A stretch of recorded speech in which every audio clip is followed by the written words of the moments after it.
gibah, kayak mogok, macam-macam dah, itu ada, ya. Kemudian juga Allah katakan juga bahwa setelah Allah gambarkan ada dua penghuni nanti di akhirat itu antara na'imah dan khasyah, Allah gambarkan fakta-fakta agar manusia bersyukur. Kurang apa Allah kepada manusia? Allah ciptakan onta, di mana onta itu dibutuhkan untuk kebutuhan sehari-hari, untuk berdagang. Bisa dibayangkan penduduk Quraisy, penduduk Arab waktu itu kerjanya adalah pedagang. Mereka berdagang pada musim panas dan musim dingin. Li'ilafi Quraisy ilafi rahlata syita'i was shaib. Perdagangan dari pada musim panas dan musim dingin dari Makkah menuju ke Syam.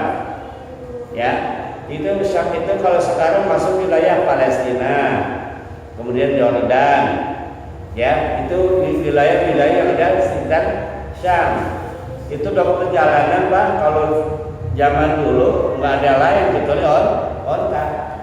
Kuda memang cepat, tapi nggak kuat lama kalau kuda tuh. Nah, kalau onta walaupun jalannya lambat tapi kuatan lama, bahkan bisa memikul beban-beban berat onta. Kemudian Allah katakan juga bagaimana Allah menggambarkan langit ditinggikan sehingga ruang angkasa ini sangat luas. Allah atur sedemikian rupa sistem tata surya dan sebagainya untuk manusia biar apa? Biar hidupnya tenang, hidupnya nyaman. Bumi yang selalu goyang-goyang Allah kasih paku apa tuh? Gunung, ya. Allah tancapkan gunung-gunung supaya bumi tidak goyang. Makanya kalau gunung meletus bumi pasti goyang. Bumi pasti goyang. Nah, kemudian Allah katakan lagi apa tuh? Bagaimana bumi dibentangkan. Makanya kadang-kadang begini Bapak perhatikan, perjalanan malam dan perjalanan siang itu agak beda.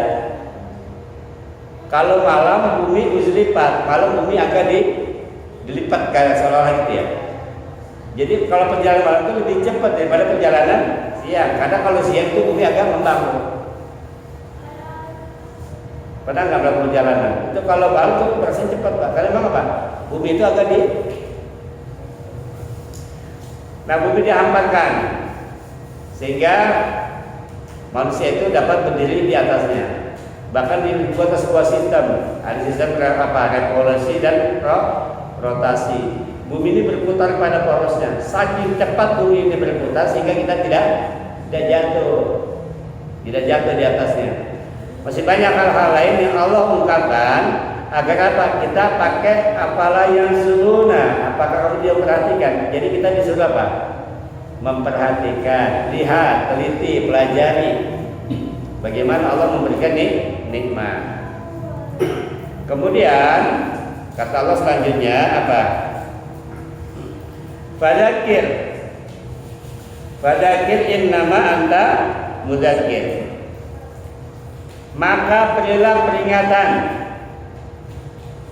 Innama anta mudzakir, karena sesungguhnya engkau hanyalah sebagai seorang yang memberi peringatan. Karena memang Rasulullah pernah stres, Pak. Rasulullah pernah stres. Kenapa? Udah dakwah sedemikian rupa, tetap aja nggak pada beriman, diintimidasi, ya, sampai sahabat dibunuh, disiksa di 9 rupa, tetap aja banyak yang nggak beriman. Berbagai macam mukjizat telah dikeluarkan. Minta bukti Allah Rasulullah adalah Rasul apa? Minta belah bulan dibelah Rasulullah, kagak beriman juga. Banyak, ya.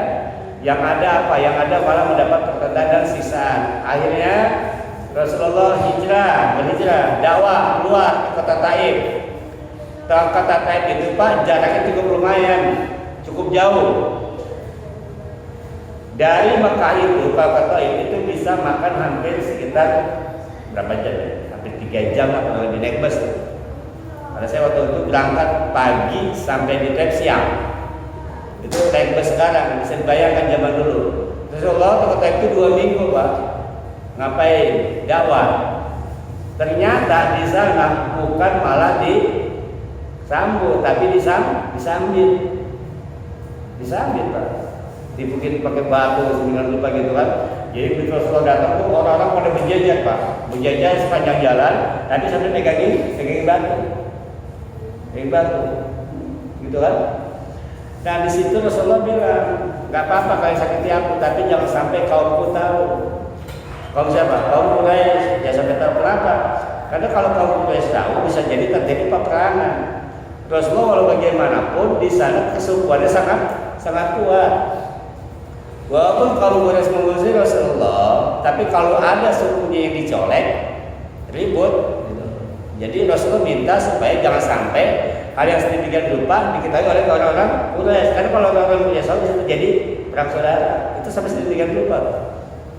Ditimpukin gitu, wahai orang pulang yang terus sampai.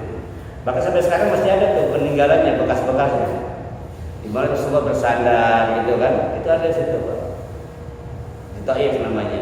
Taif itu di situ ada makam sahabat namanya Ibnu Abbas, ya. Ibnu Abbas.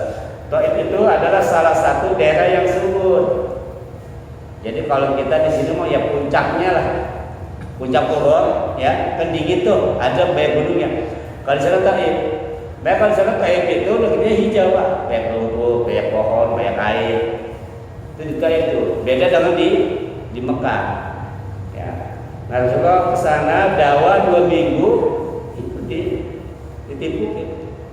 Sedemikian rupa. Akhirnya Rasulullah apa? Sempat berdoa, ya Allah, usaha kayaknya nggak ada apa-apanya.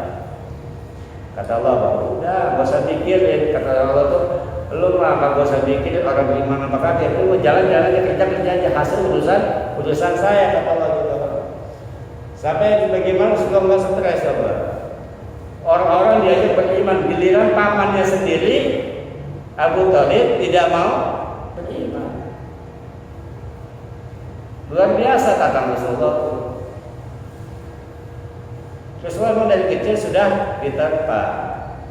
Saya bayangkan gimana nggak kuat Rasulullah sebagai seorang manusia.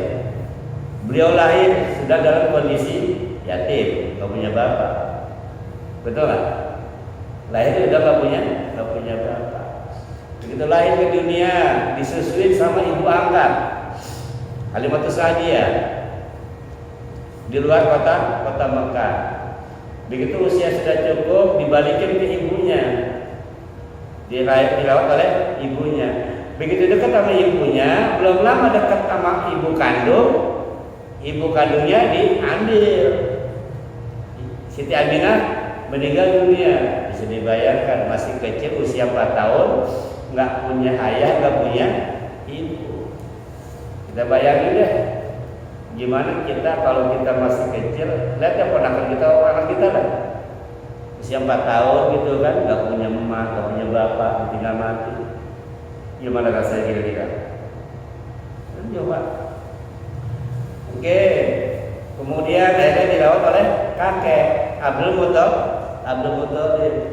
Lagi enak-enak di Abu Thalib ya kan? Kan kalau kakek beda sama bapak. Ya, nenek lebih sayang kepada cucu. Lagi seneng-senengnya, lagi dekat-dekatnya, diambil lagi kakeknya. Bayangin, baru dekat sama ibunya diambil.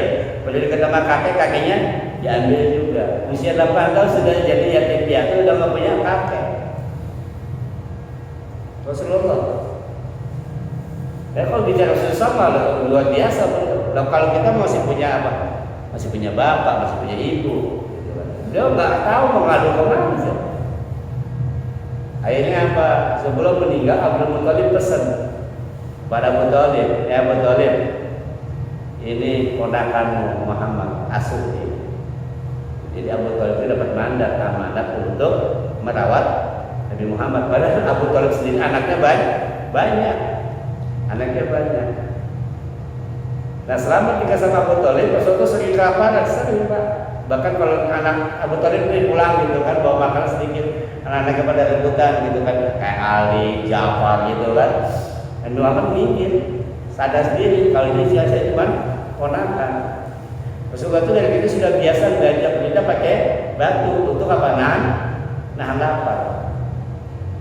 Berdakwah sedemikian rupa, singkat cerita dekat di backup oleh pamannya. Apa-apa ngadu ke pamannya, apa-apa pamannya yang selalu membackup. jadi backingan nih. Backingan ini diambil sama Allah. Diambil. Abu Thalib meninggal, istrinya selama ini membackup untuk dakwah, support dan sebagainya, diambil juga. Luar biasa Rasulullah. Istri diambil, paman diambil. Lagi senang-senangnya punya anak laki-laki diambil juga. Siapa Rasulullah yang lagi? Rasulullah punya anak berapa? Anak. Berapa anak Rasulullah? Ayo lah. Rasulullah punya anak 7. 6 dari Khadijah, 1 dari Maria Al-Qibtiyah. Siapa saja anak Rasulullah? Yang dari Siti Khadijah, Qasim. Terus apa lagi?